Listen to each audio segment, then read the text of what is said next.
नमस्कार मित्रों, मैं अग्निवेश शर्मा राजस्थान संस्कृत अकादमी की ओर से आप सभी का स्वागत करता हूं। आज कोविड-19 वायरस का काला साया पूरी दुनिया पर छाया हुआ है। विश्व के सभी देश और चिकित्सा पद्धतियां अपने अपने तरीके से इससे निपटने में लगी हुई हैं। हमारे देश ने आयुर्वेद चिकित्सा पद्धति पूरी दुनिया को दी है। आयुर्वेद विश्व की प्राचीनतम चिकित्सा पद्धतियों में से एक है। भारत प्राचीन काल में विश्व गुरु था। इसमें कहीं ना कहीं आयुर्वेद का महत्वपूर्ण योगदान था। आयुर्वेद प्रकृति से जुड़ी हुई चिकित्सा पद्धति है। यह हमारे आहार विहार, खान पान, दिनचर्या से ही हमारे स्वास्थ्य के कारक प्रस्तुत करती है। कोविड-19 रोग प्रकृति के उल्लंघन से ही उत्पन्न हुआ है। चूंकि आयुर्वेद प्रकृति का अनुसरण करता है, अतः इस रोग के शमन में आयुर्वेद निश्चित ही लाभकारी होगा। आज इस विषय पर चर्चा के लिए हमारे साथ उपस्थित हैं देश के प्रसिद्ध आयुर्वेद चिकित्सक प्रोफेसर वैद्य बनवारी लाल गौड़ जी। आप 2006 में एनआईए के निदेशक पद से रिटायर होने के बाद राजस्थान आयुर्वेद विश्वविद्यालय जोधपुर के वाइस चांसलर भी रहे हैं। आप पिछले लगभग 55 वर्षों से आयुर्वेद के क्षेत्र में अपनी बहुमूल्य सेवाएं देश और अनेक विदेशी नागरिकों को दे रहे हैं। आप आयुर्वेद जगत में एक प्रामाणिक नाम माने जाते हैं। प्रोफेसर साहब नमस्कार। सर नमस्कार। नमस्कार। मैं राजस्थान संस्कृत अकादमी की ओर से आपका अभिनंदन करता हूं। सर, हमारे दर्शकों को बताएं कि आजकल चारों ओर इम्यूनिटी बढ़ाने को लेकर चर्चाएं सुनने में आ रही हैं। इम्यूनिटी बढ़ाने में आयुर्वेद हमारे लिए कितना उपयोगी साबित हो सकता है? जी सर। सभी श्रोताओं को नमस्कार। आशीर्वाद, स्वस्थ रहें, सुखी रहें, आनंद करें। आजकल आपने जिस शब्द का प्रयोग किया है, आजकल इम्यूनिटी की बहुत ज्यादा आवश्यकता है, शायद ऐसा कह रहे हैं, लेकिन इसको ये माने चर्चा ज्यादा है। आवश्यकता तो प्रारंभिक काल से ही रही है और आयुर्वेद बहुत पुरानी चिकित्सा पद्धति है। आयुर्वेद का जो पहला सिद्धांत है वही यही है कि स्वस्थस्य स्वास्थ्य रक्षणम, स्वस्थ व्यक्ति के स्वास्थ्य की रक्षा करें। यदि उन नियमों का वो पालन नहीं करे या अन्य विशेष प्रकार की कोई बाधाएं आ जाए, उनसे रोग उत्पन्न हो जाए, तो रोग का निवारण करें। इसका मतलब सबसे पहली बात यही है कि व्यक्ति के जो व्याधि क्षमत्व, जिसको आप इम्यूनिटी बोल रहे हैं, चरक संहिता में उसको व्याधि सहत्व का नाम दिया है। और व्याधि सहत्व और व्याधि क्षमत्व दोनों शब्दों का प्रयोग होता है और पूरा एक अध्याय चरक संहिता में इस बात का है जिसकी आज आप चर्चा कर रहे हैं। किसी रोग की निरोधक क्षमता यदि है या प्रतिरोधक क्षमता जो आप उत्पन्न कर रहे हैं, या संपूर्ण रोगों के प्रति प्रतिरोधक क्षमता उत्पन्न करनी है, तो इस प्रकार का विचार आचार्य ने बहुत विस्तार से किया है। आयुर्वेदी चिकित्सा के लिए सबसे पहली बात यह है कि आयुर्वेदी चिकित्सा एक सिद्धांत पर आधारित चिकित्सा है। ऐसे सामान्य चिकित्सा स्वरूप नहीं है इसका, ये विज्ञान सम्मत है। आजकल बहुत सी बातें ऐसे सुनने के लिए मिलती हैं कि ये एविडेंस बेस्ड नहीं है। क्या है एविडेंस बेस्ड? मैं उस चर्चा में नहीं जाना चाहता, लेकिन हजारों वर्षों से जिस पद्धति का, जिस च्यवनप्राश का, जिस ब्राह्म रसायन का, जिन औषधियों का प्रयोग हो रहा है, वो ऐसे ही नहीं प्रयुक्त की गई हैं। आचार्य ने उसके लिए एक सिद्धांत बताया है, परीक्षकैर बहुविधम परीक्ष्य, परीक्षकों के द्वारा अनेक प्रकार से परीक्षण करने के बाद सिद्धांतानुमत रूप में औषधियों का प्रयोग किया है। अतः एक स्पष्ट बात तो ये जान लें कि ये सिद्धांत सम्मत चिकित्सा पद्धति है और इसमें आचार्य ये कहते हैं कि अनेक प्रकार की प्रक्रियाएं हैं जिनमें दो बातें मुख्य हैं। एक ये कहते हैं स्वस्थ व्यक्ति के स्वास्थ्य संरक्षण हो चाहे रोग का प्राप्ति किसी व्यक्ति को हो, दोनों में दो बातें महत्वपूर्ण है। एक हिताहारोपयोग, अर्थात हितकर आहार का प्रयोग करना, उपयोग करना, और दूसरा है अहितकर आहार का उपयोग करना। बस दो बातें हैं। यदि व्यक्ति हितकर आहार का प्रयोग करेगा तो उसमें निश्चित रूप से व्याधि सहत्व का स्वरूप प्राप्त होगा, पहली बात है। तो इम्यूनिटी तत्काल एक दिन में उत्पन्न करने वाली चीज नहीं है। ये आपके आहार के माध्यम से 3 बातें हैं, औषध, अन्न और विहार। आपको आवश्यकता यदि है प्रतिदिन में भी, आहार के साथ भी, तो हम तो उन द्रव्यों को भी जो प्रतिदिन काम में लेते हैं, वो आगे उस बात को मैं बताऊंगा, तो वो भी औषध भी प्रतिदिन प्रयुक्त होने वाली भी है स्वस्थ व्यक्ति के लिए भी, आहार भी प्रतिदिन प्रयुक्त होने वाला है, और विहार, रहना, खाना पीना, सोना, उठना, बैठना, बाहर जाना, अंदर आना किस प्रकार से करना चाहिए, ये भी नियत है। तो इसके लिए वो एक बात कहते हैं आचार्य कि सभी हितकर आहार का प्रयोग करने वाले व्यक्ति सर्वदा स्वस्थ रहें, ये आवश्यक नहीं है। बहुत बड़ी बात है ये, बहुत बड़ी बात, सही बात। इसका मतलब है हितकर आहार करते हुए भी व्यक्ति पूर्णतः स्वस्थ रह जाएगा, इसकी गारंटी नहीं है। क्यों नहीं है? कि और अनेक ऐसे बहुत से कारण हैं जो इन सब चीजों को बाध कर, इन सब चीजों को लांग करके और आपको सीधा रोग ही दे देते हैं। और उसके लिए आचार्य ने प्रयोग किया है जनपदो ध्वंस का। वायु, जल, देश और काल, ये 4 चीजें ऐसी है कि हितकर प्रयोग करने वाला व्यक्ति भी इन चारों में से किसी एक चीज से विकृत होने पर प्रभावित होता है, तो उसको रोग होगा ही। ये पहली बात। दूसरी एक बात और साथ के साथ और कहते हैं, अपथ्य सेवन करने वाला व्यक्ति तत्काल बीमार हो जाए, ये भी आवश्यक नहीं है। इसका मतलब उसको भी समय लग, क्यों? कुछ दूसरे तत्व, भाव जिनको हम बोलते हैं, जिनको कहते हैं आजकल की भाषा में, बहुत से ऐसे फैक्टर्स हैं जिनके आधार पर व्यक्ति या तो रोगी होता है या नहीं होता है। 4 व्यक्ति एक समान प्रकार का आहार का प्रयोग करने पर भी उनमें 4 प्रकार का परिणाम हो सकता है। एक तत्काल बीमार हो जाए, एक कोई फर्क नहीं पड़े, और एक जो है कुछ विलंब से है जो बीमार हो, या थोड़े से लक्षणों से बीमार हो। तो अनेक प्रकार की प्रक्रियाएं हैं। उसके लिए वो ये कहते हैं कि देश, काल, संयोग, वीर्य, प्रकृति, ये अनेक चीजें इसमें ध्यान देने योग्य हैं। एक बात और कि हम किसी चीज को, आयुर्वेद तो ऐसे ही है, ले लीजिए काम में, ऐसा कुछ नहीं है। आयुर्वेद को भी सिद्धांत सम्मत प्रक्रिया से एक श्रेष्ठ चिकित्सक के द्वारा परामर्श के माध्यम से प्रयोग में लेना चाहिए। तो उसकी इम्यूनिटी आपको बढ़ाने वाली जो बात चल रही थी ना, वो प्रतिदिन के आहार विहार का, जो हमारे यहाँ 3 प्रकार का निर्देश है, और अनेक प्रकार का है, पर यहाँ उल्लेखनीय बात यह, एक तो दिनचर्या, एक ऋतुचर्या। ये आजकल एक नया शब्द प्रचलित हुआ है, प्रयोग में सब लेने लग गए हैं, आयुर्वेद के सिद्धांतों को प्रयोग में लेने लग गए हैं, अपने हिसाब से व्याख्या करके लेते हैं। अच्छी बात है, कोई दिक्कत नहीं है। लाइफस्टाइल, आपने सुना होगा डायबिटीज की लाइफस्टाइल। क्या है भाई डायबिटीज की लाइफस्टाइल? वही है आयुर्वेद की रोग परिचर्या, या रोग के अनुसार होने वाली चर्या, दिन के अनुसार होने वाली चर्या, ऋतु के अनुसार होने वाली चर्या।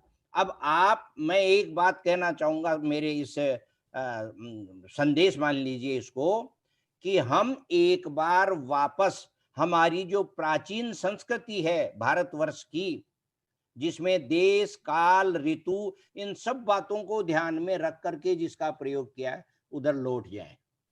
आधुनिक जितनी भी प्रक्रियाएं हैं, उपकरण हैं, साधन हैं, सबका प्रयोग करिए, कोई मनाही नहीं है, लेकिन हम उस प्राचीन जो खान पान की, रहन सहन की जो पद्धति है, उसकी ओर ध्यान दें, तो इससे हमारी इम्यूनिटी बढ़ेगी। कैसे बढ़ेगी? आप हर स्थान पर, हर देश के अनुसार खान पान की व्यवस्था, आपकी प्रकृति ही आपको आपके अनुकूल देती है। कोई भी चीज हम यदि आध्यात्म की दृष्टि से सोचें, तो हम जब भगवान की पूजा करते हैं, तो पंडित जी हमको के फल लिखते हैं, वो लिखते हैं ऋतु फल, किसी फल का नाम नहीं लिखते। इसका मतलब ऋतु के अनुसार जो फल उत्पन्न हुआ है, उसका फल का भगवान के भोग लगाना है। और भगवान के भोग लगा के प्रसाद कौन ग्रहण करेगा? या तो पंडित जी या आप जी। इसका मतलब ऋतु के एक संदेश है ये कि ऋतु के अनुसार उत्पन्न होने वाले फल लीजिए। ऋतु स्वयं हमारे साथ है, हर ऋतु के अनुरूप औषध अन्न का प्रयोग वो आपको प्रदान करती है। मैं एक उदाहरण देता हूं आपको। बाजरा जिस ऋतु में उत्पन्न होकर के हमारे हाथ में आता है, इसका मतलब आपको कब आता है? कार्तिक के महीने में आता है, जी। सर्दी के दिनों के प्रारंभ में। इसका मतलब उसको हम खाएंगे कब? 6 महीने बाद तो खाने नहीं। तो प्रकृति कहती है आपके लिए मैंने बाजरा अभी दिया है, सर्दियों में खाइए। क्यों? उष्ण वीर्य है, आपको शक्ति भी प्रदान करेगा और आपकी शीतकालीन जो व्यवस्थाएं हैं उनसे भी करेगा। तो हमारी जो जितनी भी व्यवस्थाएं हैं उनकी ओर हम ध्यान दें तो उसमें आहार और निद्रा, ये 2 चीजें महत्वपूर्ण है। तीसरा ब्रह्मचर्य भी महत्वपूर्ण है। तो आहार हम उसके अनुसार, किसके अनुसार करें? जो हमारे नियम हमने हमारी देश और प्रकृति के अनुसार बना रखे हैं। प्रत्येक घर का आहार विहार का एक विशेष मेन्यू होता है, विशेष तालिका होती है कि कब बनाना है। और ऋतु के अनुसार हमारे आयुर्वेद के जितने भी ऋषि महर्षि हुए हैं, इतने श्रेष्ठ और समझदार थे।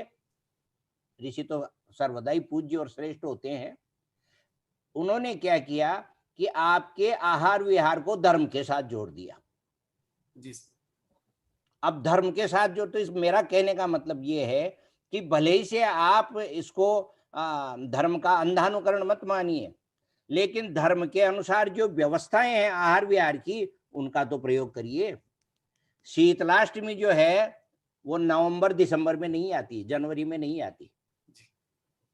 शीतलाष्टमी जिस समय आती है वो इस बात का संकेत है कि अब से आपको शीतवीर्य द्रव्यों का, ये जो रात को बना करके ठंडा खाना है, उसके लिए निर्देश नहीं है। शीतवीर्य, वो तो विकृतियां आ जाती हैं कई बार। छाछ राबड़ी का प्रयोग आप चालू कर दीजिए, आप कांजिक का प्रयोग चालू कर दीजिए, तर्पण करने वाले द्रव्य हैं उनका प्रयोग कर दीजिए। तो कहने का तात्पर्य है हम ऋतु के अनुसार, हमारे अध्यात्म के अनुसार, आपकी जितनी भी जो त्योहार है सबकी व्यवस्था है।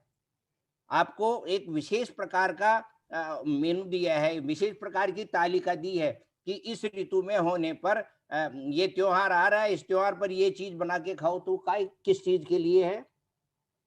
आपके शरीर में ऋतु के अनुसार विशेष प्रकार के तत्वों की आवश्यकता है, उनके लिए है। आंवला नवमी कब आती है? कार्तिक के महीने।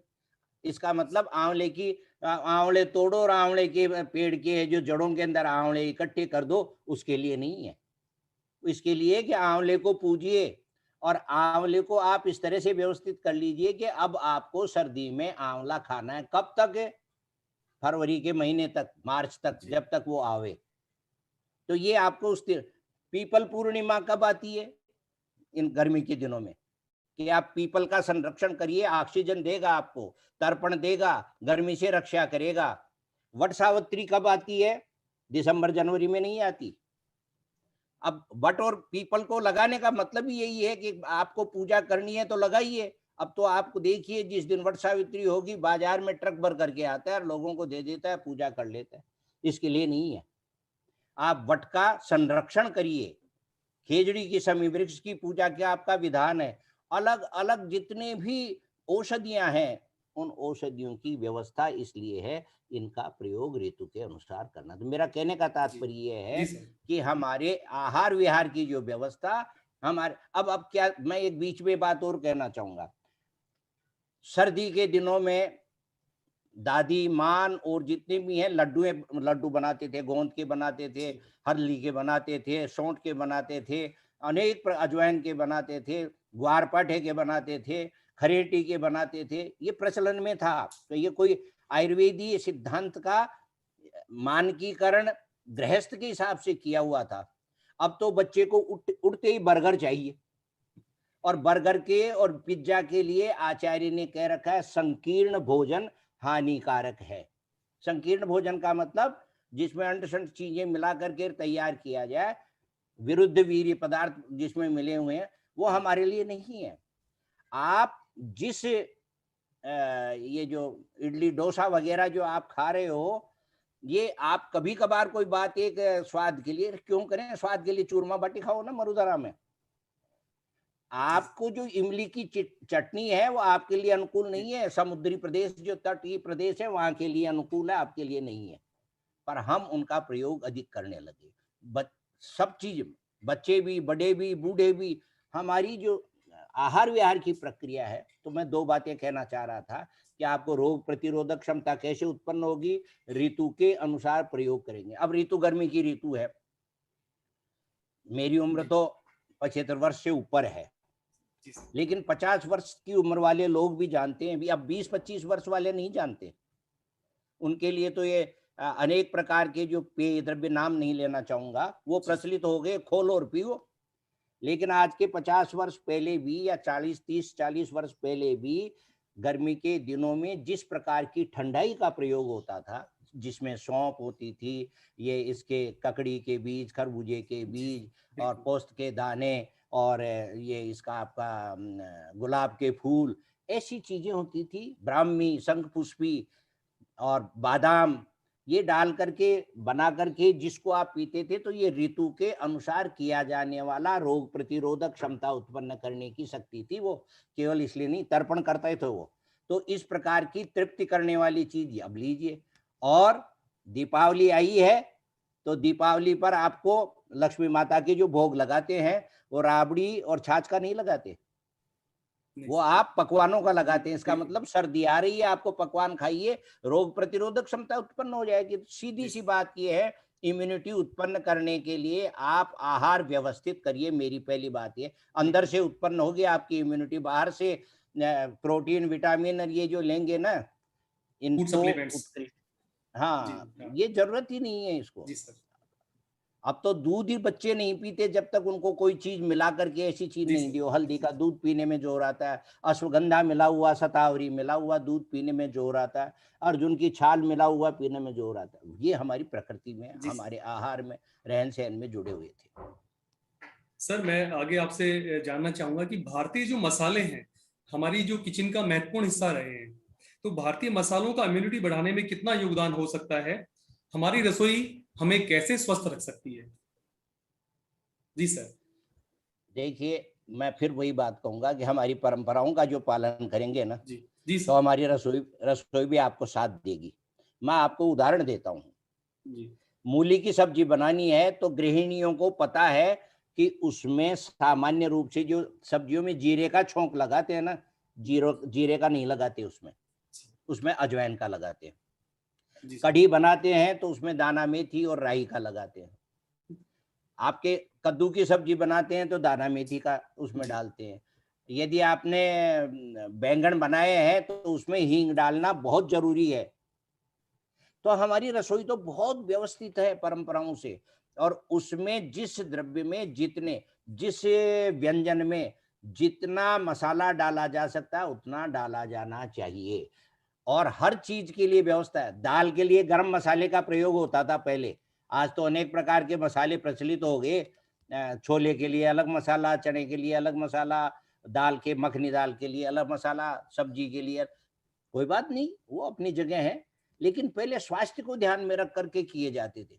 गरम मसाले का प्रयोग सामान्यतया सर्दियों में किया जाता था। अनेक प्रकार के आचार है, चटनी है, और ये जो पना वगैरह बनाते हैं, ये सब ऋतु के अनुसार किए जाने वाले। तो हमारी रसोई में हमको निरंतर, पूरे विश्व में, भारतवर्ष एक ऐसा देश है कि जिसमें जो रोग प्रतिरोधक क्षमता बढ़ाने वाली एंटीसेप्टिक के रूप में जो है, आपकी एंटीबायोटिक के रूप में हल्दी रोजाना खाते हैं आप, इसमें जीरा रोज खाते हैं, मिर्च जो है उसका प्रयोग भी व्यवस्थित रूप से किया जाए तो ठीक है। तो हर चीज के लिए मसाले जितने भी हैं हमारे, वो सारे स्वास्थ्य को ध्यान में रख करके किए जाते हैं।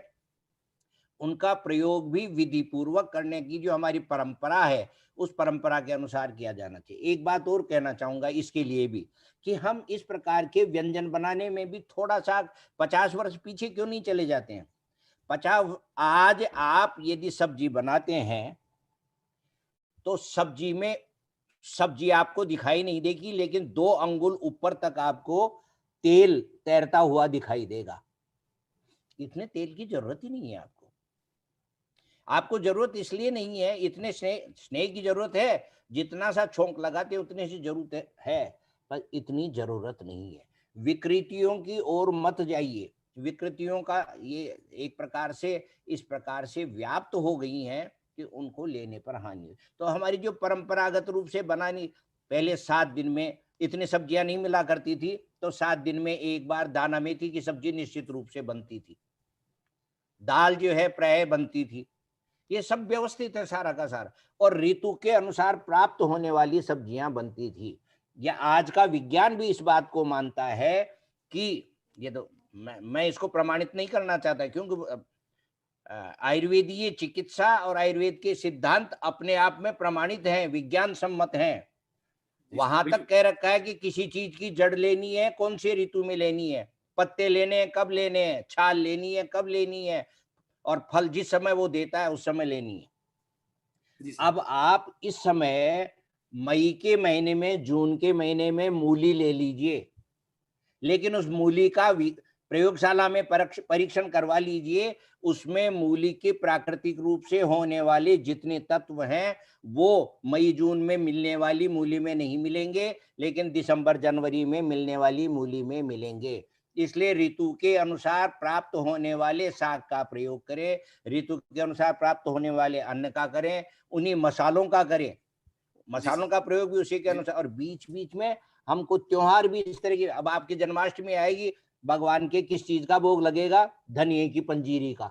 इसका मतलब धनिया आप उस समय प्रयोग करिए। धनिया आम पाचक है, शरीर में किसी प्रकार की आम उत्पन्न हो गया तो उसको पाचन करने वाला, भगवान के भोग लगाएंगे और उसको प्रसाद के रूप में हम ग्रहण करेंगे। तो और परिणाम क्या होगा कि हम स्वस्थ हो, रक्षार्थ आयुष, आयु की रक्षा के लिए स्वस्थ व्यक्ति बना रहे।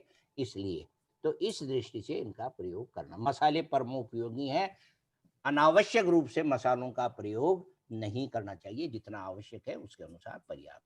जी सर, जैसे अभी हमें विभिन्न माध्यमों से कई तरह के आयुर्वेदिक काढ़ों के बारे में सुनने को मिल रहा है।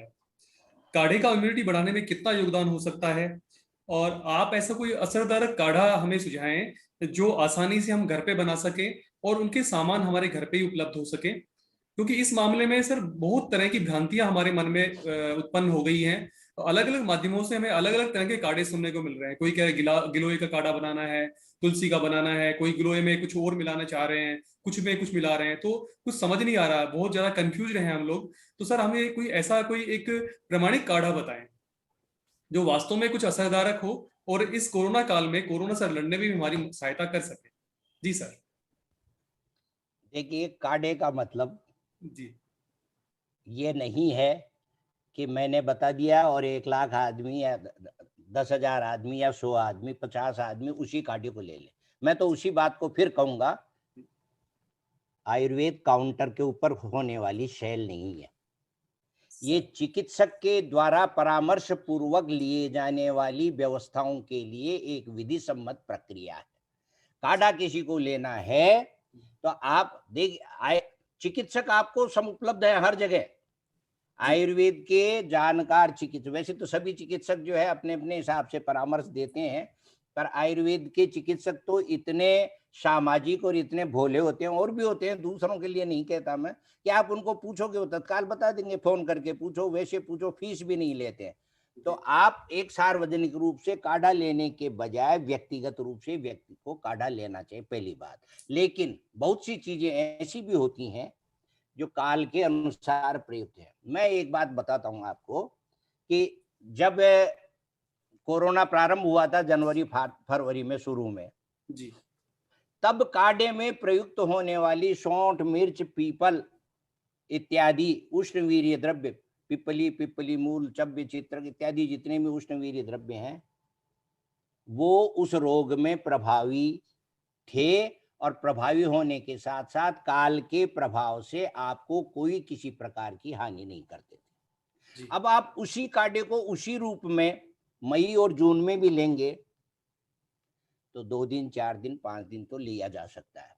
निरंतर उसका प्रयोग बिना चिकित्सक के परामर्श के नहीं लेना चाहिए।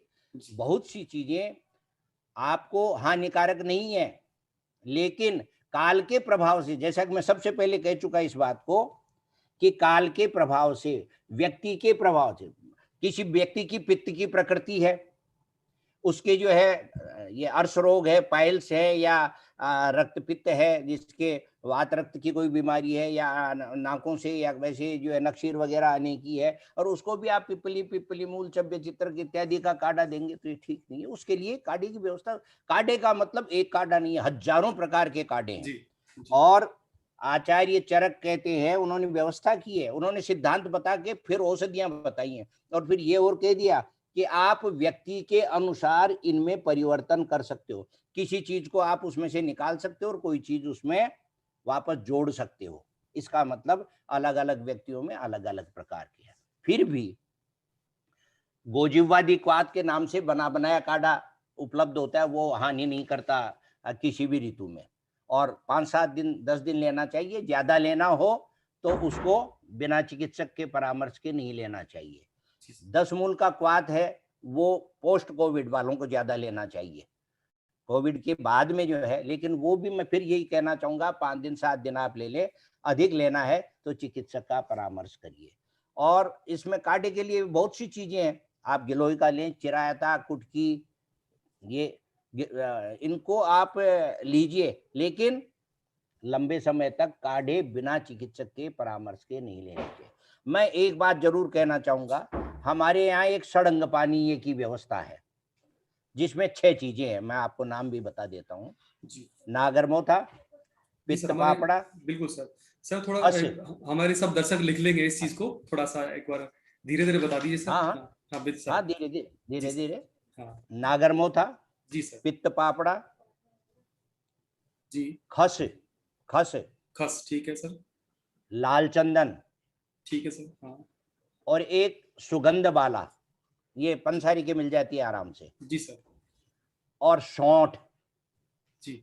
इन इन 6 चीजों को, 6 चीजें हैं ये जी। एक काढ़े के, ये 6 अंग हैं, ये 6 चीजें मिला लीजिए, और मिला करके, और इनका एक एक को 2-2 ग्राम लीजिए एक टाइम में, और उसको 1 लीटर पानी में डाल के उबालें। आधा लीटर पानी रह जाए तो छान करके दिन में 2 बार 4 बार वो गर्म करके ठंडा किया हुआ पानी जो है उसको पिलाइए। इससे कि स्वस्थ व्यक्ति भी इसको लेगा, हानि नहीं करेगा। गर्मी में ले, सर्दी में ले, बरसात में ले, हर ऋतु में ले, इसके लिए भी वही नियम है, लंबे समय तक बिना चिकित्सक के परामर्श के नहीं ले। लेकिन जिन लोगों को जुकाम है, बुखार है, खांसी है, और सामान्य, मैं केवल कोरोना की बात नहीं करता, किसी भी तरह की बीमारी है, कोई भी बीमारी है, तो ये आप, ये पानी है, ये काढ़ा नहीं है। काढ़े के अंदर काढ़े की मात्रा थोड़ी ज्यादा होती है, पानी कम होता है, और वो केवल आधा कप ही होता है। ये तो आपको आधा लीटर दे रहे हैं 10-12 ग्राम में, इसको आप पानी की तरह पीजिए, तो आपके दोषों का पाचन करती है शरीर में, और जो दाह होता है शरीर में, किसी तरह की जलन हो, बुखार हो, तो उनको नियंत्रित करती है। बुखार उतारने वाली नहीं है, पाचन करके। हम बुखार उतारने की दवा ऐसे ही नहीं देते तत्काल, सैद्धांतिक आचार्य तो कहते हैं कि नवज्वर यदि है तो वहां औषध मत दीजिए बुखार उतारने के लिए, ये आज का सिद्धांत नहीं। आपने अभी अखबारों में, इनमें डॉक्टरों का और अन्य लोगों का आपने विचार विमर्श सुना होगा। कोई तो कहता है कि बुखार उतारने की दवा दें, कोई कहता है कि तत्काल नहीं देनी चाहिए। लेकिन हजारों वर्ष पहले, लगभग 3000 वर्ष पहले से तो चरक और सुश्रुति उपलब्ध है। वो कहते हैं कि नवज्वर में औषध बुखार उतारने के लिए नहीं देना। शरीर आपकी अपने आप प्रक्रिया इस प्रकार की कर रहा है कि वो बुखार उतार देगा। तो इसको आप एक सिद्धांत की दृष्टि से आचार्यों ने इसको लिया है कि प्रकृति अपने आप आपके शरीर की व्यवस्था करती है रोग को निवृत्त करने की। दूसरा, वैसे जैसे मैंने नाम बताया गोजिह्वादि क्वाथ है, कुछ चीजें आप और लिखी जा सकती हैं, जिसमें वनप्सा है, और गाजवा है, अड़ूसा, मुलैठी, कूट, पुष्करमूल, अब ये कूट और पुष्कुरमूल थोड़े दिन लिए जा सकते हैं, दूसरी चीजें आप ले सकते हो, अंजीर है, मुनक्का है, ये चीजें इनमें डाल करके उबाल करके यदि ले तो सामान्य रूप से भी लाभ होता है, लेना चाहिए। बहुत लंबे समय तक भी कुछ चीजें आप यदि लें चाय की तरह तो इनको कम मात्रा में करके ली जा सकती है, इनको कोई हानि नहीं करती। लेकिन आप औषध रूप में कोई चीज ले रहे हैं तो चिकित्सक की ये परामर्श परमावश्यक है। काढ़ा ले लें, लाइन लगा करके 1000 आदमियों को भी आप साथ साथ दे दें, हानि करेगा नहीं करेगा, हानि नहीं करेगा, लाभ करे या नहीं करे, हानि नहीं करेगा। लेकिन हमको यदि लाभ लेना है तो चिकित्सक के परामर्श से प्रत्येक व्यक्ति, प्रत्येक स्थान, प्रत्येक रोग, इनके लिए अलग अलग प्रकार के कार्ड हैं। किसी का बुखार है, बुखार के साथ दस्त भी लग रहे हैं, अतिसार भी हो रहा है, तो उसके लिए अलग कार्ड है। किसी के बुखार के साथ सिर दर्द अलग है तो उसके लिए अलग कार्ड है। किसी को सूखी खांसी है तो अलग कार्ड है। अलग काटे का मतलब उसमें कुछ द्रव्य ऐसे इस तरह के मिला दिए जाते हैं, उनका प्रयोग करना चाहिए। जी सर। सर, जिन लोगों को कोरोना संक्रमण हो गया है उनके लिए आयुर्वेद किस प्रकार मदद कर सकता है इस कोरोना काल में, जो वो अपना एलोपैथिक उपचार के साथ साथ कुछ आयुर्वेद की सहायता भी ले सकें, ऐसा कोई तरीका आप बताइए उनको। आयुर्वेद में ऐसी बहुत सी दवाइयां हैं। मैं सबसे पहली बात तो ये बताना चाहूंगा कि आप आयुर्वेद की कुछ दवाइयां तो ऐसी हैं कि किसी भी पद्धति की चिकित्सा करवाते समय उसका प्रयोग कर सकते हैं। वो आपके आहार की तरह है, आपके रोजाना की व्यवस्था की तरह है। आपने जैसे कहा गिलोय की बात, तो गिलोय का काढ़ा लीजिए ना, कौन नुकसान करता है। भूमि आंवला खूब पैदा होता है राजस्थान में, भूमि आंवले के लीजिए, आपका लीवर में कोई किसी तरह की गड़बड़ नहीं होगी। पुनर्नवा यहाँ खूब होती है। आप अनेक प्रकार की औषधियां, कौन सी पद्धति से किस प्रकार का है मुझे, मैं वो नहीं कहना चाहता, लेकिन बहुत से लोग कहते हैं भस्मों से, आयुर्वेद की भस्मों से, दवाइयों से किडनी गड़बड़ हो जाती है। निश्चित रूप से हो जाती है। यदि आयुर्वेद का व्यक्ति उसको काम में नहीं ले बनाएगा नहीं तो, और काम में नहीं लेगा तो, आयुर्वेद का व्यक्ति यदि किसी व्यक्ति को भस्म देगा, आयुर्वेद का व्यक्ति किसी को आयुर्वेद की औषधि देगा तो वो अमृत है, लाभ ही करेगी, हानि नहीं करेगी। ये गलत फहमी लोगों को पैदा की जा रही है। किडनी खराब नहीं होती, उनसे किडनी ठीक होती है। आचार्य चरक कहते हैं योगादपि विषम तीक्ष्णम उत्तमम भेषजम भवेत। सही ढंग से यदि आप औषधि को काम में लेओगे तो वो श्रेष्ठ अमृत के समान कार्य करेगी। और अमृत को भी यदि आपने दुर्युक्त किया, सही ढंग से काम में नहीं लिया तो हानि करेगा।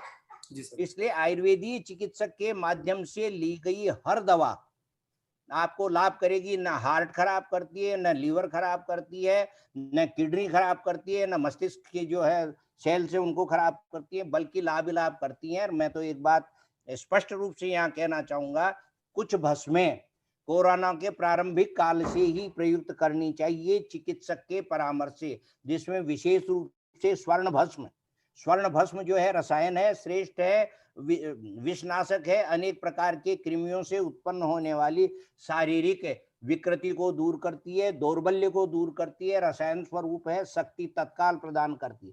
ऐसी चीजों का प्रयोग, बहुत सी चीजें महंगी महंगी औषधियां दूसरी ले रहे हैं तो स्वर्ण भस्म में महंगी है तो लीजिए ना आयुर्वेदीय चिकित्सक के परामर्श से। और अन्य जो दूसरे योग हैं, जैसे हृदय में कुछ विकृतियां होती हैं तो आयुर्वेदीय चिकित्सक के परामर्श करके हृदयार्णव रस या हृदयेश्वर रस या नागार्जुनाभ, बहुत सी चीजें हैं। मेरे नाम बताने से उसका ऐसा नहीं है कि लोग काम में लेने लग जाएं, बिल्कुल नहीं लेना चाहिए जब तक चिकित्सक परामर्श न दे किस व्यक्ति के लिए कितनी मात्रा किस समय में प्रयुक्त होगी। हाँ, इतना अवश्य है कि व्यक्ति को यदि वैसे भी कोई चीज लेनी हो तो एक कोविड हो जाने के बाद भी आप आहार के रूप में बहुत सी चीजें ले सकते हैं। जैसे एक पंचकोल है, मैं आप नाम बताता हूँ, लिखे जा सकते हैं। पिपली मूल, ये हमारे सब लोग जानते हैं, मसालों में काम में आने वाले हैं भारतवर्ष में, रसोई में। पिपली मूल, पीपड़ा मूल के नाम से जो जानी जाती है, चव्य, चित्रक और सौंठ, ये मसाले हैं पांचों।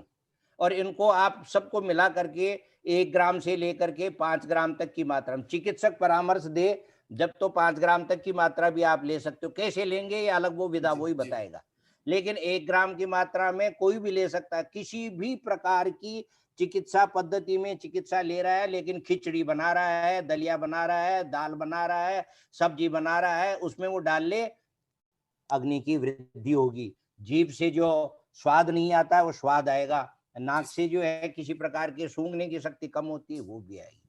तो ऐसी बहुत सी चीजों का प्रयोग किया जा सकता है। नाक में तेल लगाना ये कोई चिकित्सा की केवल अकेली चिकित्सा की पद्धति नहीं है। हमारे यहाँ तो नस्य एक विशेष प्रकार का कर्म भी होता है, लेकिन सामान्य रूप से भारतवर्ष में प्रचलित है नहाने से पहले नाक में तेल लगाना चाहिए। तो ये चिकित्सा नहीं, ये तो आपका परिचर्या से संबंधित बात है। तो ऐसी चीजों का प्रयोग आप कर सकते हैं। आप इसके अलावा जैसे अड़ूसा है, मुलेठी है, कटेरी है, ये साधारण चीजें लोग गांव के लोग भी जानते हैं। खांसी बहुत ज्यादा हो रही है या और कुछ है तो उबाल करके ले लीजिए, लेकिन लेने के लिए 2-3 दिन 4 दिन ही है। गिलोय भी आप ले लीजिए, गिलोय नुकसान करने वाली चीज नहीं है, लेकिन चिकित्सकीय परामर्श यदि कर लें, 5-7 दिन, 10 दिन, 15 दिन, 20 दिन ले लो, कोई बात नहीं। ज्यादा लेना है तो चिकित्सक से परामर्श करिए। मांसादिक्वात है, जो कोविड के बाद में मस्तिष्क से लोगों को निद्रा की कमी है तो मांसादिक्वात आता है, लेकिन वो भी चिकित्सक के परामर्श से। ब्राह्म रसायन तो बहुत प्रसिद्ध चीज है, उसको ले सकते हैं, ब्राह्मी वटी ले सकते हैं, सब चिकित्सक के परामर्श से। बहुत सी औषधियां हैं जिनका प्रयोग किया जा सकता है। जी सर, जैसे हल्दी का दूध है, इसके लिए भी कोई चिकित्सकीय परामर्श की आवश्यकता होगी या इसको लगातार रोजाना ले सकते हैं लंबे समय तक? देखिए इसके लिए भी एक बात और है। जी सर। मैं कई लोग जो मैं व्हाट्सएप देखते हैं कई बार जी, ऐसे नुस्खे बताते हैं तो बड़ी दिक्कत है। आयुर्वेद के नहीं जानने वाले लोग बताते हैं। जी सर, बस ये पिछले दिनों भ्रांतियां आया, जी सर। एक पिछले दिनों एक आया था, 1 चम्मच भर करके और काली मिर्च ले और उसमें अदरक का रस मिलाइए और उसमें और भी 2-3 चीजें और मिलाई थी और ये लीजिए कोरोना चला जाएगा। अरे कोरोना क्या चला जाएगा, आदमी आधा घंटे के अंदर दूसरी बीमारी से ग्रस्त हो जाएगा। तो कुछ चीजें ऐसी हैं जिनको आप व्यवस्थित रूप से, हल्दी आप लीजिए, लेकिन आप देखिए हल्दी को थोड़ा सा सब्जी में भी ज्यादा हो जाए, दाल में भी, तो हम क्या कहते हैं, क्या स्वाद में कुछ अंतर आ रहा है, क्या बात है, हल्दी ज्यादा हो गई क्या? इसका मतलब क्या है? हर चीज के लिए नियत है। सर्दी के दिनों में आप इसको थोड़ा ज्यादा मात्रा में भी ले सकते हैं, लेकिन 1-2 ग्राम की मात्रा में तो आप पूरे 365 दिन भी लेना दूध में डाल करके तो कोई नुकसान नहीं है, इसको लिया जा सकता है। ऐसी बहुत सी चीजें हैं। आप एक बात बताऊं कि इससे कोरोना काल में सबसे ज्यादा एक साधारण घरेलू सी बात है कि आप दूध में 2 छुहारे डाल करके उबालिए, उसी में 2 पीपल डाल दीजिए, उबालिए, और वो छुहारे भी खाए और वो पीपल भी खाए और दूध भी पी जाए। तो ये 10-5 दिन तक कर सकते हैं, और बाद में भी करना हो तो 2-5-7 दिन छोड़ दो, फिर कर लीजिए, चिकित्सक का परामर्श नहीं मिले तो। पर नहीं मिलने वाली बात है ही नहीं। तो मुनक्का है, दूध में डाल करके लेनी चाहिए, हल्दी दूध में डाल के लेनी चाहिए, दालचीनी दूध में डाल के, लेकिन कितनी चीजें लोगे आप? थोड़ी अलग अलग चीजें, कोई कभी कोई डाल ली, कभी कोई सी डाल ली, उसका प्रयोग कर सकते हैं, कोई दिक्कत नहीं है। दालचीनी भी 365 दिन लेने से क्या फायदा, लें, नुकसान नहीं करेगी, उतना ही लें जितना लेना औषध के रूप में आप लें, और बाकी मसालों में तो हम काम में लेते ही हैं। जी सर, अभी देखने में ये आ रहा है कि जो पोस्ट कोविड इफेक्ट्स हैं वह बहुत ज्यादा नुकसान पहुंचा रहे हैं लोगों को। लोग हॉस्पिटल से ठीक होके घर आ रहे हैं, घर आने के बाद में कुछ समय बाद मालूम चलता है कि उनका हृदयघात से या अन्य किसी कारण से निधन हो गया। सर, ये बहुत गंभीर समस्या है कि कोरोना से ठीक होने के बाद भी व्यक्ति स्वस्थ दिखता है लेकिन होता नहीं है। तो सर, ऐसा कुछ आयुर्वेद की पद्धति या कुछ उपचार जिससे लोग अपने आप को पोस्ट कोविड इफेक्ट से बचाए रख सकें और जल्दी से रिकवर हो सके?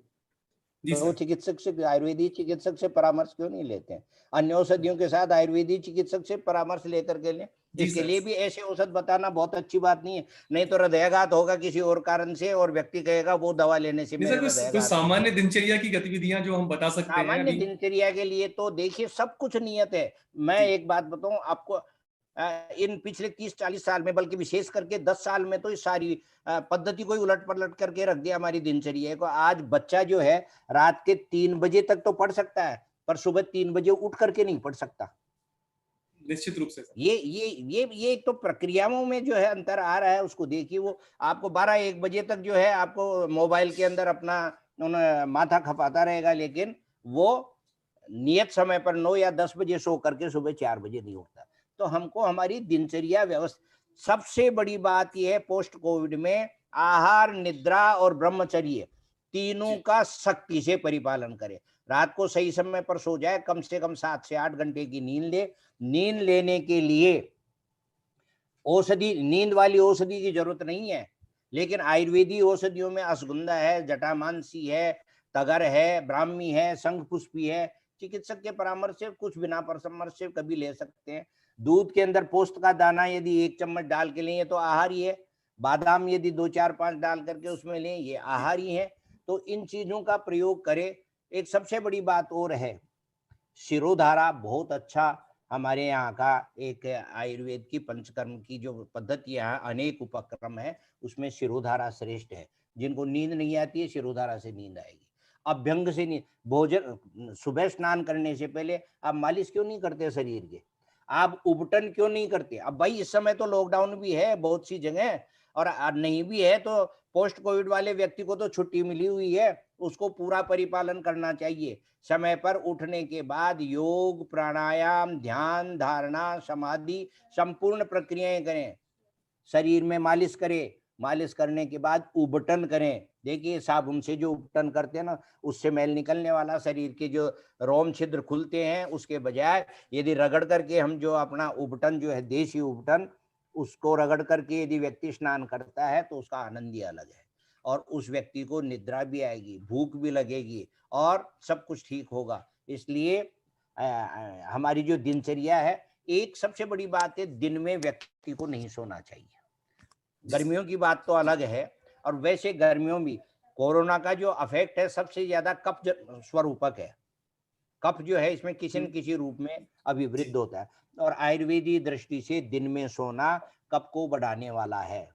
खाना खाने में बहुत सी गड़बड़ियां कर रहे हैं हम। स्वस्थ व्यक्ति के लिए ऊपर कहता हूं मैं कि आप जो है खाने में, भोजन के तत्काल बाद में आइसक्रीम, अरे भाई ये तो निषिद्ध है, आपको लेनी ही नहीं चाहिए। बहुत सी चीजें हैं ऐसी। आप अब तो एक नया सिस्टम और देखने को मिलता है, कॉकटेल, गरम गरम गुलाब जामुन और उसके ऊपर ठंडी ठंडी आइसक्रीम। आचार्य चरक कहते हैं शीतोष्ण क्रम का जो है व्यवस्थित रूप से सेवन नहीं करोगे, हानि करेगी। आप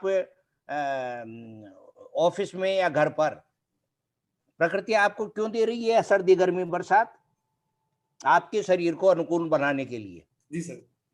मैं ये नहीं कहता दुख पाइए, लेकिन आप 16 के ऊपर एसी को करके कमरे में बैठे हैं और बाहर 48 डिग्री वाला जो आपके लिए धूप तैयार है, उसमें आप 10 कदम चल करके भी आपकी गाड़ी में बैठते हैं, तो शीत और उष्ण के क्रम का व्यवस्थित रूप से सेवन नहीं कर रहे हैं। ये बीमारी करने वाली प्रक्रियाएं हैं। बहुत सी चीजें इसी क्रम में मैं आपको बिना पूछे ही बता देता हूं। आचार्य वाग्भट कहते हैं शीतम उष्णीकृतम पुनः।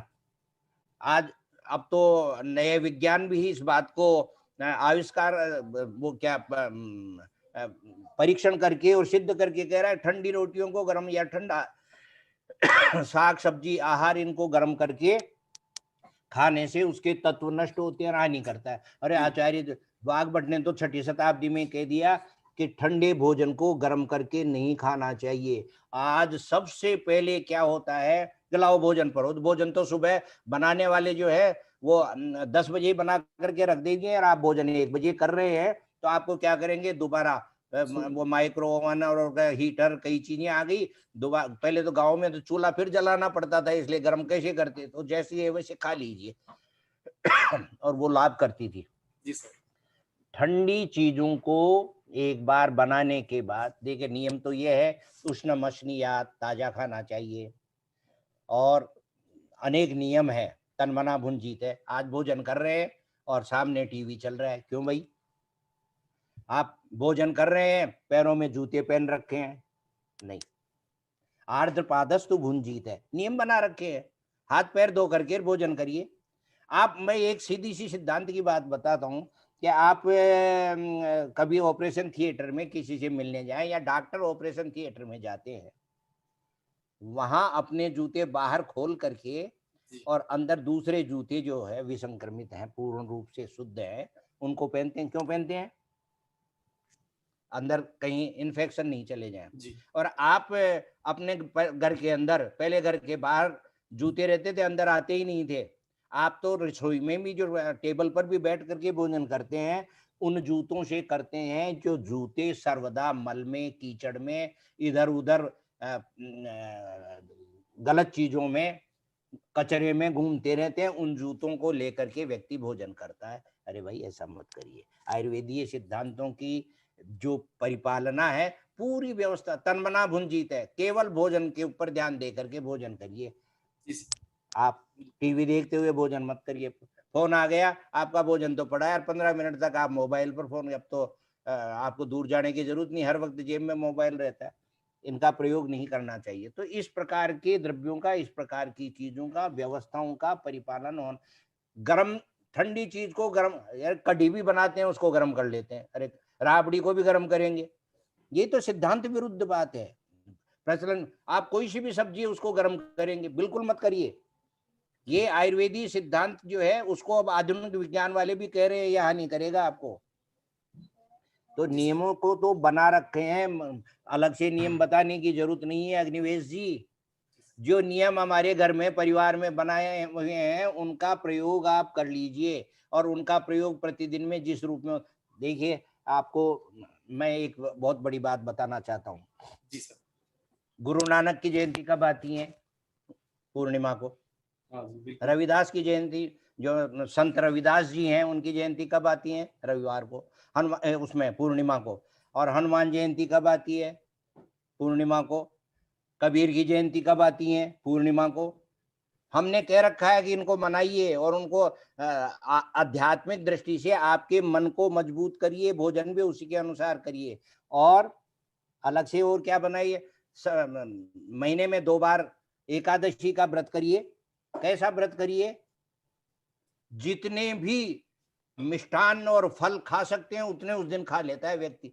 ऐसा तो भोजन, आप उपवास नहीं करो तो ज्यादा बढ़िया है ना। मंगलवार का व्रत, ये किस लिए है? आपकी अग्नि को व्यवस्थित करने के लिए। आपका ये जो चूल्हा है अंदर, उसकी सफाई करने के लिए। बिना सफाई आप करके इसको काम में लेते रहोगे तो हानि करेगा। ऐसी चीजों का प्रयोग सिद्धांत सम्मति नहीं है, अध्यात्म सम्मत भी है, धर्म सम्मत भी है, और आपका मन भी उससे मजबूत होता है। एकादशी है, पूर्णिमा है, मंगलवार है, शनिवार, अलग अलग अपने हिसाब से व्रत करिए। लेकिन व्रत में क्या है? अग्नि को विश्राम देने वाली प्रक्रिया करनी चाहिए। तो आहार, फल, औषध सबको व्यवस्थित रूप में प्रयोग करने वाला व्यक्ति लिए, और जब भी जरूरत हो चिकित्सक के परामर्श से, बहुत से तो हम हमारे घर में ही प्रयोग करते हैं। जी सर। और बोलो सर, जैसे अभी हमें छोटे बच्चों के लिए सर हम थोड़ा चिंतित हैं कि छोटे बच्चों को अपने माता पिता पर निर्भर रहना पड़ता है और वे अपना ध्यान ध्यान जो स्वयं रख नहीं पाते हैं। अब ऐसे संक्रमण के काल में उनका खतरा ज्यादा बढ़ गया है और अब सुनने में आ रहा है कि तीसरी लहर आने वाली है जो बच्चों पे ज्यादा असर डालेगी। तो सर हम आयुर्वेद की सहायता से हमारे जो बच्चे हैं, नन्हे मुन्ने हैं, उनको कैसे इस कोरोना से बचाए रखें, और अभी जो तीसरी लहर आने वाली है उससे पहले ही कुछ ऐसा कुछ उनकी डाइट में या खान पान में या ऐसे उनके ध्यान रखने में कुछ बदलाव ला सकें ताकि वो जो स्वस्थ रह सकें और इस कोरोना की जो तीसरी लहर से जो अनटच रहे उससे बचे रहें। जी सर।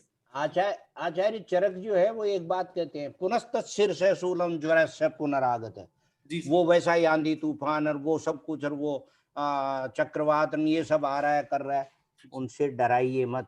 खास करके बच्चों को, मैं आपको नहीं कह रहा। जी जी सर। मैं सबसे एक, मैं पिछले दिनों देख रहा हूँ मीडिया में, जो मैं कोई उपदेश देने का अधिकारी नहीं हूँ, लेकिन अखबारों में, मीडिया में, इनमें ऐसे ऐसे शब्दों का प्रयोग होता है जो बड़ी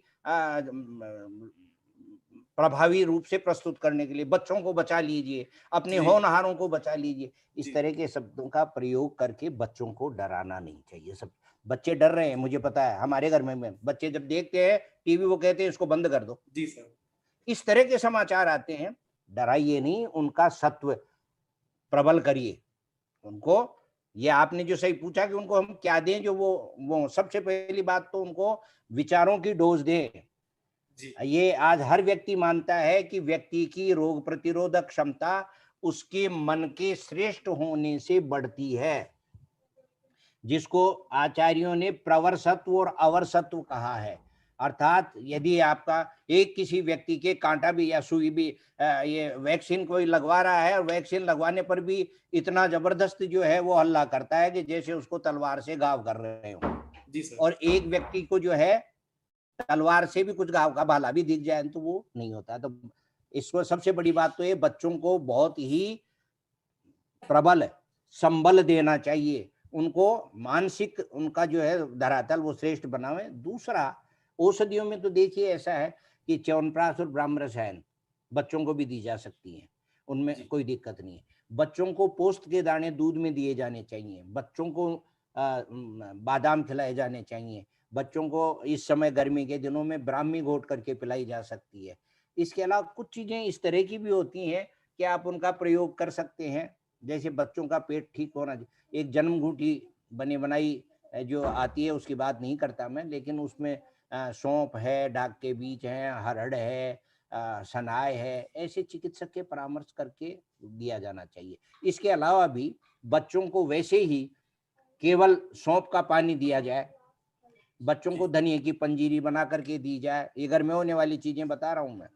बच्चों को आप जो है ये इसका लाजा चूर्ण, जो ये खील होती है ना, चावलों की खील, चावलों की खील को उबाल करके और उसके कोई भी किसी प्रकार से बना करके उसका पानी बना करके दिया जाए, वो बड़ा पौष्टिक होता है।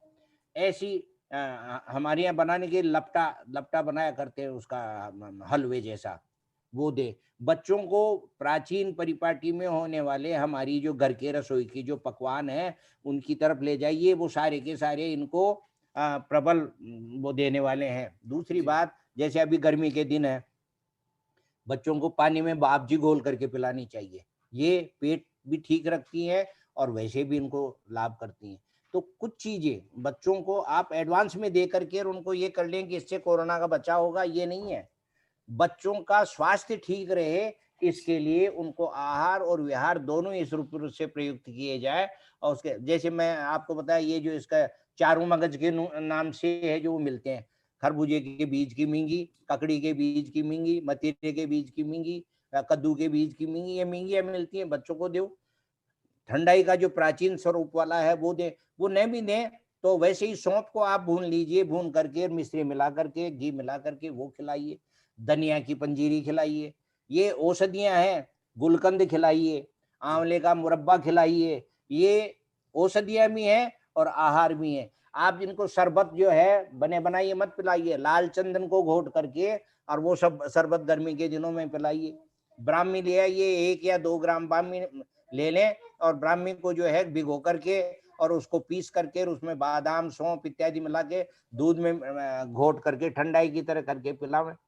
तो ऐसी चीजें दें तो इनको इनसे बल भी प्राप्त होगा। एक बच्चों के लिए मुलेठी का प्रयोग भी किया जा सकता है, ज्यादा मात्रा में तो नहीं, कम मात्रा में। सबसे बड़ी एक हानि रही चीज है सीतोपलादी चूर्ण। सीतोपलादी चूर्ण जो है बना बनाया मिलता है और उसके आधी चम्मच बच्चे को शहद के साथ चटाई जाए तो बच्चे के अग्नि को भी ठीक करती हैं, शरीर को भी पुष्ट करती हैं और आपका जो ये प्राणवायु स्रोतस है, श्वसन संस्थान है, उसको भी मजबूत करती हैं, कफ की बीमारियां नहीं होने देती। और इसके अलावा अंजीर खिलाना चाहिए, मुनक्का देनी चाहिए। ऐसी बहुत सी चीजें हमारे यहाँ घर में ही हैं जिनका प्रयोग हम बच्चों के लिए कर सकते हैं। दूसरी बात एक और है, बच्चों के लिए मैं कहना चाहूंगा माँ बाप को जी, इनको व्यवस्थित क्रम का सेवन करवाइए। और व्यवस्थित क्रम क्या है कि आज प्रत्येक घर की ये बात होगी, अब वो तो अभी तो इन दिनों तो स्कूलें बंद हैं, नहीं तो होता है क्या है, बच्चा रात को 11 बजे 11:30 बजे तक तो मम्मी पापा के साथ जगते हुए टीवी देखता है या पढ़ता है, कुछ भी करता है। और सुबह 7 बजे बस आ जाती है, 6:45 बजे उठता है और ड्राई क्लीन किया नहीं और फटाफट भाग करके बस में बैठ जाता है। जी सर, बिल्कुल सर। वापस 3 बजे आएगा जब, और उससे पहले लंच बॉक्स भी खाएगा और भी करेगा। मलोत्सर्ग कब आती टॉयलेट में जाता है वो, क्यों भाई? ये मलोत्सर्ग सुबह 6 बजे क्यों नहीं? ये क्रम को विरुद्ध रूप में प्रयुक्त करते हैं। रात को देर तक जगता है और बच्चा सुबह देर से उठता है, ये क्रम जो है बच्चों का सबसे बड़ा काम यही है कि बच्चे सही समय पर मलोत्सर्ग करें। हमारे शरीर की एक ऐसी व्यवस्था है कि प्रसाद और किट दो प्रकार के चीज उत्पन्न होती है। प्रसाद भाग से तो शरीर में इम्यूनिटी बढ़ाने वाली चीजें होती हैं, अच्छी चीजें, और किट भाग ऐसा है कि वो उनमें कुछ तो वो रख लेते हैं फालतू, तो जैसे बिलीरुबिन ज्यादा बढ़ा हुआ जो है, आजकल की भाषा में बोले हम तो पित्त बोलते हैं बहुत सी चीजों में, तो वो ज्यादा बढ़ा हुआ है। एक नियत मात्रा तक तो ठीक है, उससे ज्यादा बढ़ा हुआ आपको हानि करेगा। तो इन चीजों को सही समय पर क्यों नहीं निकालते? मल मूत्र का सही समय पर विसर्जन और आहार सही समय पर और निद्रा व्यक्ति बच्चा सही समय पर ले ले, स्वस्थ रहेगा। दूसरा, बच्चे आजकल बहुत ज्यादा व्यायाम करते हैं, लेकिन वो कहाँ करते हैं? मोबाइल पर। मोबाइल पर ही गेम खेलते हैं और मोबाइल पर ही व्यायाम करते हैं। उनको व्यायाम कराना चाहिए। उनको निश्चित रूप से माँ बाप का ये दायित्व है कि 10 मिनट का समय निकाल करके टीवी की कहानी नहीं, वो तो सुने भले ही से, खुद की कहानी सुनाइए। बच्चों का मानसिक संबल आपके परस्पर प्रत्यक्ष संपर्क से बढ़ता है। इसलिए नियमित रूप से बच्चों का उनकी उम्र के अनुसार, उनकी शक्ति के अनुसार व्यायाम होना चाहिए, शक्ति के अनुसार नियत समय पर आहार। एक गांव में कहावत है, हाथ सूखो और बच्चों भूखो। नहीं नहीं, ऐसा नहीं। बच्चे को भी नियत समय पर व्यवस्थित रूप से किस समय दूध देना है, किस समय क्या एक वीर्य विरुद्ध भोजन नहीं देना चाहिए। आप बहुत सी चीजें हैं आजकल, ये जो नए बन रहे हैं ना कई चीजें, उनमें दूध भी मिला दिया और दही भी मिला दिया और भी मिला। दूध और दही मिलाने की एक निश्चित प्रक्रिया है, वो अलग बात है, लेकिन आप सब चीजें उसमें मिला, उसी में मिलाई, मलाई मिला दी, चीज मिला दी और पता नहीं क्या उसी में खटाई मिला दी, मिला करके वो एक नया तैयार, ऐसा मत दीजिए। उसको हम संकीर्ण भोजन कहते हैं, वो मत दीजिए। बच्चों को आहार ऋतु के अनुसार दें, व्यायाम ऋतु के अनुसार दें, सही समय पर सुलावें, सही समय पर उनके मानसिक बल जो है उसका अभिवर्धन करें। बच्चा श्रेष्ठ रहेगा। बच्चों के कोई लहर वहर कुछ नहीं बिगाड़ने वाली है। बच्चों को मजबूत रखो, माँ बाप मजबूत है। ये मैं तो हाथ जोड़ता हूँ इन मीडिया वालों को, इनको, कि वो अच्छी चीजें तो बतावें, लेकिन सनसनीखेज टाइटल के साथ नहीं बनाया। जी अब वो सर। फिर करेंगे जो तो करेंगे, मैं कौन होता हूँ कहने वाला, पर मैं तो हाथ जोड़ के निवेदन कर सकता हूँ कि होनहारों को बचा लीजिए या फला ऐसा कर लीजिए। ऐसा ऐसे शब्दों से बच्चे भी आजकल अखबार पढ़ते हैं, बच्चे भी टीवी देखते हैं, तो सीधा उनके मन पर प्रभाव होता है। और जैसा मैं पहले भी कह चुका हूँ, वो कहते हैं कि इसको बंद कर दीजिए आप। तो ऐसे बच्चे भी श्रेष्ठ होंगे और उनके लिए होने वाली जो औषधियां हैं बहुत सी हैं। चिकित्सक के परामर्श, अरविंदासव है, द्राक्षासव है, अश्वगंधारिष्ट है, सबसे ज्यादा बढ़िया तो च्यवनप्राश और ब्राह्म रसायन है। एक हरिद्राखंड आता है, आप 10 दिन 15 दिन तो चिकित्सक से बिना पूछे भी दे सकते हो। हल्दी भी होती है और दूसरी चीजें भी होती हैं, उसका प्रयोग कर सकते हैं, कोई दिक्कत नहीं है। सीतोपलादी मैंने बता ही दिया। द्राक्षावलेय होता है, शक्ति उत्पन्न करने वाला है, ले सकते हैं, पर फिर भी चिकित्सक से परामर्श कर लो। मैं तो बार बार यही कहता हूँ कि क्यों नहीं करते हो, चिकित्सक से परामर्श करें तो अच्छी बात है। और बिना परामर्श के कुछ चीजें जो हमारे घर में उपलब्ध होती हैं ले सकते हैं, लेना चाहिए। और तुलसी, काली मिर्च और ये दालचीनी, पतासे, इनका भी अतिशय प्रयोग हानिकारक है। कुछ मात्रा में पहले दादी नानी इन सब चीजों को जानती थी, किस समय किस व्यक्ति को अजवाइन का काढ़ा देना है, किस समय किसको जो है काली मिर्च का और पतासे और तुलसी का गर्म करके देना है। नियमित रूप से उसको देते रहोगे, कई तरह की विकृतियां हो सकती हैं। लेकिन काढ़े परमोपयोगी हैं, श्रेष्ठ हैं, लेकिन चिकित्सक के परामर्श से लेने। कुछ काढ़े जो मैंने भी आपको कुछ बताया, 2-3, जैसे गोजीवादी है, कासरास्कर है और है, कुछ काढ़े हानि नहीं करते। काढ़े तो दूसरे भी हानि नहीं करते, पर हमको तो लाभ लेना है, तो लाभ तब ज्यादा होगा ना। लेकिन जिनके अंदर सौंठ मिर्च पीपल जैसी चीजें पड़ती हों, उनको चिकित्सक का परामर्श। जिसको सीधी सी भाषा में कहे तो उग्रवीर्य, तीक्ष्ण वीर्य वाली जो चीजें हैं वो बिना चिकित्सक के परामर्श के नहीं है। और सौम्य चीजें घर में जो प्रयोग होती है, ये हो रही हैं, उनका प्रयोग कर सकते हैं। जी सर। सर जैसे एक बात और पूछना चाहूंगा मैं कि जैसे आपने खान पान के बारे में, इनकी बदलती आदतों के बारे में काफी कुछ बताया, और चूंकि अभी कुछ ऐसा विकट समय चल रहा है जिससे एक साल से पिछले हम लोग अपने घरों में ही लगभग कैद से हो रखे हैं। तो ऐसी परिस्थितियों में लोगों में बीपी, शुगर, हाइपरटेंशन, अनिद्रा, अवसाद जैसी अनेक समस्याएं हैं जो बढ़ती जा रही हैं। तो सर ये आधुनिक जो युग की जो बीमारियां हैं, इनसे बचने के लिए कोई दिनचर्या में जोड़ने योग्य कुछ कदम हम उठा सकें, जो सर आप कुछ बताएं सर इसके लिए। मैं तो ये सब अलग अलग बातों के लिए अलग अलग रूप में आपको दिया। दिनचर्या व्यवस्थित हो, ये इतना जी जरूर है कि अब अंदर एक साथ ही बंद रहने से अंतर तो आया है, जी सर। अंतर तो आता है अनेक प्रकार। लेकिन उसको दूर करने के उपाय यही है कि व्यक्तियों को अपने पारिवारिक संबंधों में इस प्रकार की व्यवस्थाएं करनी चाहिए कि जैसे छोटे मोटे खेल भी खेलते रहे अपने घर में, जितनी सी जगह है उसके अनुसार, और दूसरे जो मानसिक व्यायाम वाले खेल हैं वो भी खेलते रहे। और सबसे बढ़िया जो बुजुर्ग कहानियां जो सुनाया करते हैं जी, दादी वो नानी की बहुत कहानियां। श्रेष्ठ होती, बहुत श्रेष्ठ है। जी जी। और जो ये बीपी ये जो हो रहे हैं, इनके लिए तो एक सीधा सा तरीका है, योग प्राणायाम नियमित करना चाहिए व्यक्ति। जी सर। एक एक या दो कमरे का मकान है ना, तो जी भी व्यक्ति अपनी जो व्यायाम करने वाली जो प्रक्रिया है उसको कर सकते हैं। बिना साइकिल के भी योग के माध्यम से साइकिल चलाई जा सकती है। बहुत से ऐसे जी। आसन हैं जिनका प्रयोग कर सकते हैं। और सबसे बड़ा जो है ध्यान, जो है वो उत्कृष्ट है। व्यक्ति को ध्यान करना चाहिए, शवासन करना चाहिए। ये तो सीधे तरीके वाले हैं।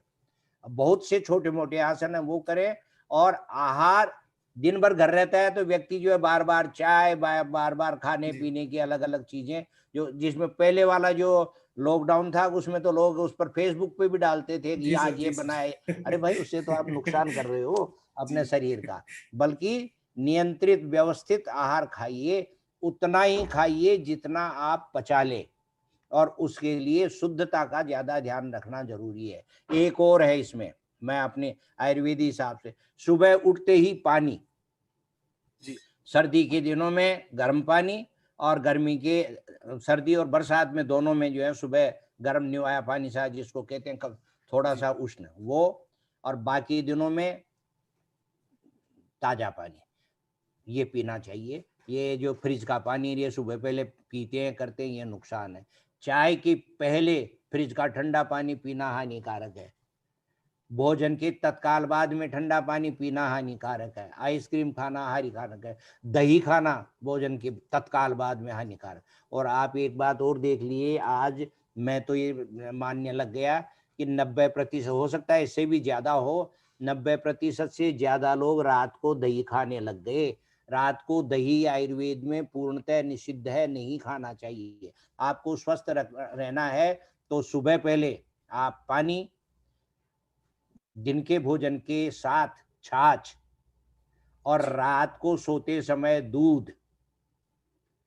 दूध के लिए आजकल तो एक नई और होने लगी, 30 वर्ष के हो गए उसके बाद दूध आने करेगा। अरे दूध तो जैसे लाभ करने वाला है, इसके लिए तो आचार्य लोग कहते हैं ये तो प्रकृतितः सिद्ध है आपको लिए। साथ में वाली बात है, एलर्जी जो है दूध से बहुत, कोई हजारों में एक आध की हो तो अलग बात है। लेकिन ये तो व्यक्ति उत्पन्न होने वाले, हम जितने भी जरायुज हैं उत्पन्न होते ही माँ का दूध पीते हैं। इसलिए दूध तो प्रतिदिन पीना चाहिए रात को। इस प्रकार की व्यवस्थाएं करें। फल, ऋतु के फल खाने चाहिए। शाक ऋतु के अनुसार खाना चाहिए। और आहार व्यवस्थित रूप से, नियमित। और घर में रह रहे हैं लॉकडाउन में तो भी आप व्रत और उपवास,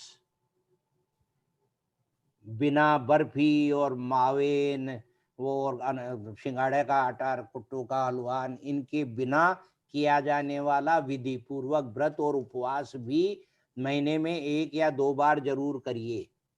जी सर। नियत समय पर सोइए। और सिर पर, मैं एक बहुत बढ़िया, गर्मी के दिन है, बढ़िया अच्छा एक उपाय बता देता हूँ कि दही में आंवले को भिगो दीजिए। सूखे आंवले को दही में भिगो दें और उसको मिक्सी में पीस करके और माथे पर लेप करें।